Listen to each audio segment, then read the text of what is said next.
Khatwara women chairman प्रिया पटेल जी, UCO bank zonal manager श्रीमान कपिल बिश्नोई जी, यहाँ पे उपस्थित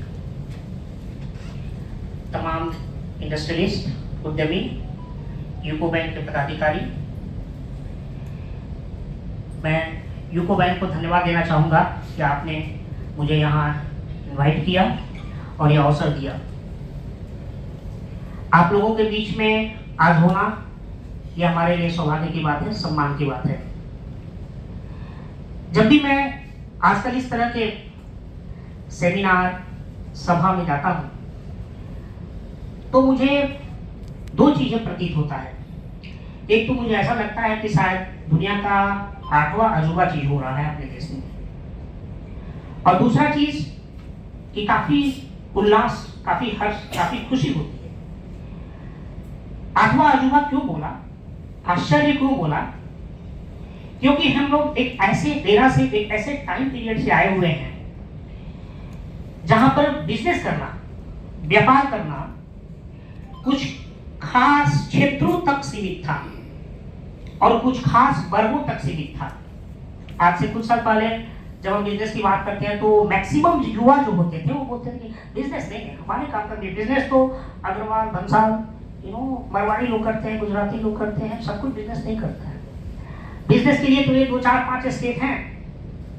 लेकिन पिछले कुछ सालों में ऐसा इकोसिस्टम डेवलप हुआ है, डेमोक्रेटाइजेशन ऑफ बिजनेस इकोसिस्टम इस तरह से हुआ है कि बिजनेस को लेकर के गांव-गांव तक, डिस्ट्रिक्ट लेवल तक, यूनिवर्सिटी लेवल तक, कॉलेज लेवल तक आज के नौजुवक सोचना शुरू कर दिए हैं।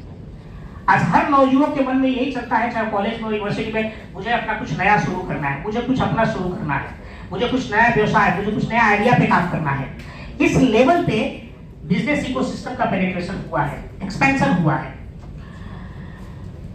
यही नहीं, आज की मैं घटना आपके साथ शेयर करना चाहूंगा। ये मेरी पर्सनल घटना है, पर्सनल एक्सपीरियंस आज के दिन का है।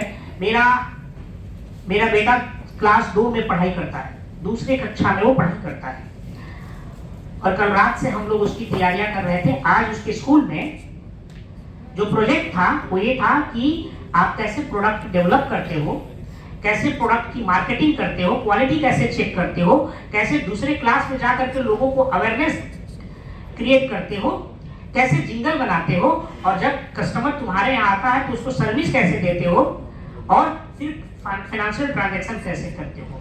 आप समझ सकते हैं, क्लास दूसरे की बच्चा को जहां पर बिजनेस की ट्रेनिंग दिया जाए, उस राष्ट्र का भविष्य कितना उज्जवल है।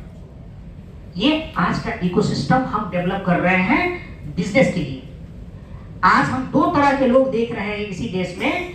एक तरह के वैसे युवा हैं जो रोड पे आकर के बंद करते हैं, सड़क जाम करते हैं, जो कभी पिछले जनरेशन तो नहीं, मतलब पिछले टाइम जोन के हैं, बोले मुझे नौकरी दो, मुझे नौकर बनना है।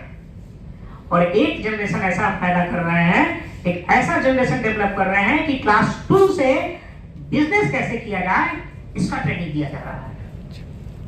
नाउ ये एक बहुत बड़ा चेंज है देश के लिए।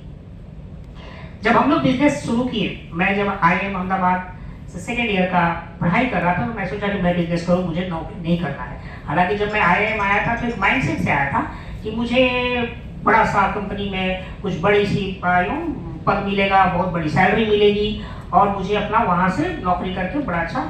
लेकिन जब मैं कैंपस में आया और गुजरात का पानी, गुजरात की हवा मुझे जो है बदल दिए मेरे दिमाग को। अब लगे नहीं, नौकरी तो नहीं करना है, चाहे जितना का मिले, अब मुझे अपना खुद का व्यवसाय करना है। अब व्यवसाय करना, मैं एक बात बता रहा हूँ 2008 का, उस समय टाइम जोन, क्यों बोला कि ये एक टाइम जोन से हम लोग जो चेंज किए हैं, उस समय व्यवसाय करना कितना कठिन था। अगर आपको कंपनी एक आपको इनकॉर्पोरेट करना, इतना डॉक्यूमेंटेशन होते थे कि ऐसा लगता था जैसे मुझे इंडिया से पाकिस्तान जाना है, इतनी सारी डॉक्यूमेंट्स वेरिफिकेशन आपका करना पड़ता है। आज के दिन में पैन कार्ड दीजिए, आधार कार्ड दीजिए, आपका कंपनी इनकॉर्पोरेट हो गई, 10-15 दिन में आपकी कंपनी फ्लोट, आप धंधा शुरू कर दीजिए। उसके अलावा अगर आप कंपनी बना भी लिए, पैसे कहां से आएंगे? एक आम लड़का जो कि गांव से आया है, पिताजी किसान है, पिताजी मिडिल क्लास के से हैं, अगर उनको बिजनेस करना है उस लड़के को, तो पैसा कहां से आएगा? पैसा अगर मान लीजिए आप ला भी दिए फ्रेंड से, फैमिली से, दोस्त से, कहीं से कर्जे लेकर के, आपने प्रोडक्ट बना लिया, वो प्रोडक्ट खरीदेगा कौन? मैं मार्केटिंग कैसे करूंगा, कहां जाऊंगा, किसको बेचूंगा? ये सारे इकोसिस्टम आज के दिन में अगर आप, क्योंकि ये आप फील कर सकते हैं, हम फील कर सकते हैं, क्योंकि हम लोगों ने दोनों सिस्टम देखा है, वो टाइम भी देखा है और आज का समय भी हम देख रहे हैं। कंपनी इनकॉर्पोरेट करना जितना इजी है, आज के दिन में पैसा प्राप्त करना भी उतना ही आसान हो गया है। आज के दिन में स्टार्टअप इंडिया, अटल इनोवेशन, गवर्नमेंट आप लोग बोल रहे थे इतने सारे स्कीम्स हैं, इतने सारे एक्चुअली स्कीम्स आ गए कि आपको कहीं ना कहीं आप फिट हो ही जाएंगे, आप कहीं ना कहीं फिट हो ही जाएंगे गवर्नमेंट के स्कीम में। और आपको आज के दिन में सरकार 20 लाख रुपया, 30 लाख रुपया का केवल आइडिएशन स्टेज में पैसा मिल रहा है। आइडिया है, पिच कीजिए, पैसा मिल जाएगी, गवर्नमेंट दे रही है, ग्रांट, कोई इक्विटी नहीं, कोई लोन नहीं, कोई इंटरेस्ट नहीं, कुछ नहीं, फ्री में। और वही नहीं, अगर आप प्रोडक्ट बना लिए तो खरीदने के लिए भी सरकार, पहले बोले कि मैं खरीदूंगा, पहले तुम्हारा प्रोडक्ट बनाओ। तो अभी मैडम से डिस्कशन हो रहा था, बोले कि क्या प्रोडक्ट डिफेंस मिनिस्ट्री के हाई बेचती है, कुछ फेंसिंग जो था। कहने का अर्थ आज के दिन में एलएसएमई का सबसे बड़ा परचेजर कौन है? Government of India, defence ministry, railway सबसे बड़ा, जो कि पहले क्या करते थे, इंपोर्ट करते थे।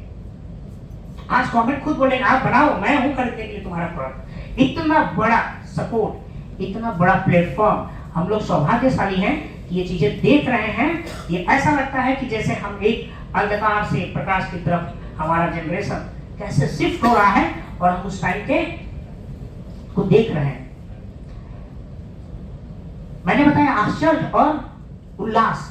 उल्लास इसलिए होता है कि ये जो समय है, इस सुबह का हम सब गवाह बन रहे हैं कि भारत एक ऐसा पथ पर जा रहा है, एक ऐसा मार्ग पे जा रहा है कि विकासशील से विकसित देश का जो बनने का प्रक्रिया है, उस प्रक्रिया के हम सब गवाह हैं, चश्मदीद हैं।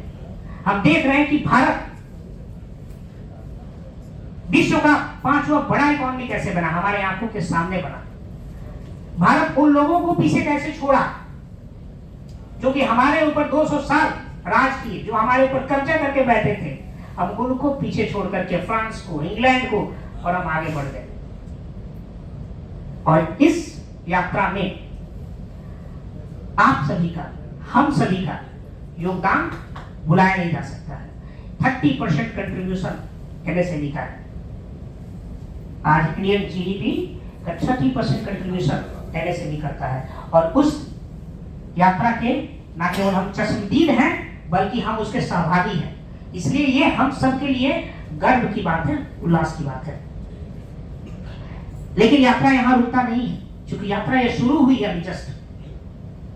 चैलेंज तब होगा, हम अभी 5वीं इकोनॉमी से 3रे इकोनॉमी पर पहुंच सकते हैं बहुत आसानी से। हम करीबन $4 ट्रिलियन इकोनॉमी बन चुके हैं। $5.25 ट्रिलियन तीसरा नंबर जापान है, जो कि बहुत आगे नहीं है, बहुत आगे नहीं है। ये अगला 3-4 साल में हम जापान को भी पीछे छोड़ करके तीसरा नंबर इकोनॉमी तो बन जाएगी बहुत आसानी से। चैलेंज तब आएगा जब हमें दूसरा नंबर इकोनॉमी बनना पड़ेगा, क्योंकि चाइना इतना आगे है, इतना आगे है कि ये 1 ट्रिलियन की बात नहीं है, फिर वहां पे 15 ट्रिलियन की बात आ जाएगी। और उस रेस को जीतने के लिए एमएसएमई का रोल अगेन बहुत बड़ा रहेगा। नाउ जो एमएसएमई का रोल रहेगा, उसको कंट्रीब्यूट करने के लिए जरूरत क्या है कि एमएसएमई का ग्रोथ जो हो वो बाई डायरेक्शनल हो। एक ऑर्गेनिक ग्रोथ हो,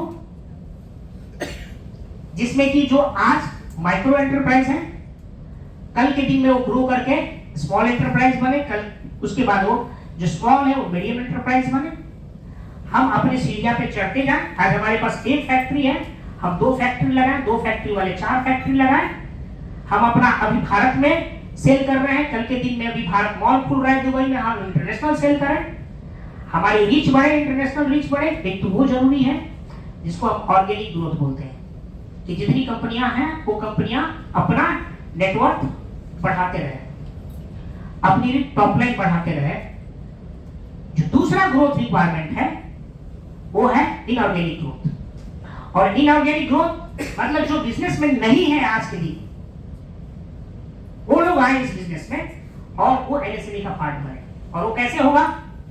जब हम स्टार्टअप की बात करते हैं तो ये वही इनऑर्गेनिक ग्रोथ है जो कि लैटरली लोग इंटर करते हैं आपके बिजनेस में। आज आप कुछ मैन्युफैक्चरिंग कर रहे हैं, पता चलेगा कल कोई और आया, मैन्युफैक्चरिंग करना शुरू कर दिया आपके साथ नया प्रोडक्ट, आपको वो बोल रहा है कि नाउ इनोवेट करो, अपग्रेड करो अपने बिजनेस को। सो ये जो स्टार्टअप्स है ये आपके लिए शार्पिंग टैंक है, वो आपको सोचने के लिए मजबूर करेगा। जो ऑलरेडी एस्टैब्लिश्ड प्लेयर हैं वो आपको परिवर्तन के लिए मजबूर करेगा, और उस परिवर्तन के साथ अगर आप होंगे तो आपका ग्रोथ एक्सपोनेंशियल होगा।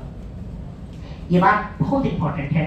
हमारे देश में आज के दिन में करीबन 111 स्टार्टअप हैं जो कि यूनिकॉर्न है। यूनिकॉर्न मतलब बिलियन डॉलर का उनका वैल्यूएशन है। 111, मात्र 111 युवा, कितना उनका वैल्यूएशन है? 350 बिलियन डॉलर। मात्र 111 युवा इस देश के 350 बिलियन डॉलर का वैल्यूएशन। और मालूम है पाकिस्तान का जीडीपी कितना है? 340। तो 111 लड़के जो है ना युवा, मात्र 5 साल में पाकिस्तान खड़ा कर दिए। पाकिस्तान के पैरेलल इकोनॉमी मात्र 111 लड़के इस देश के खड़ा कर दिए। Can you imagine? अगला 5 साल चले तो हम 3-4 पाकिस्तान के बराबर हम खड़ा कर सकते हैं इकोनॉमी। इतनी बड़ी इस पर पोटेंशियल है। तो जो एमएसएमई का कंट्रीब्यूशन है 30%, उसमें स्टार्टअप का कंट्रीब्यूशन बहुत बड़ा आने वाला है। बहुत बड़ा कंट्रीब्यूशन जॉब क्रिएशन में आने वाला है, बहुत बड़ा क्रिएशन ओवरऑल जीडीपी में आने वाला है। और ये एक बहुत बड़ी अपॉर्चुनिटी है हम सब के लिए जो यहाँ बैठे हुए हैं, कि हम सब नई चीजें सोचें। जो एस्टैब्लिश है ठीक है, पिताजी का है, दादाजी का बनाया हुआ है, हमारे ही प्रोडक्ट है, हम नया क्या सोच सकते हैं, नया क्या कर सकते हैं। बड़ी से बड़ी कंपनियां आज के दिन में सोचने के लिए बात मजबूर हो गई है, चाहे वो टाटा हो, चाहे रिलायंस हो, चाहे बजाज हो। अब ये लोग कंपीट कर रहे हैं कि स्टार्टअप के साथ कुछ नया प्रोडक्ट ला देगा, कुछ ऐसा नया ला देगा कि पता चलेगा आपका एग्जिस्टिंग चीज आउटडेटेड हो गया। तो अब उनकी पूरी फ्लीट का पूरी टीम काम कर रही है, सोचो नया चीज सोचो, वो सोचो उससे पहले तुम सोच लो।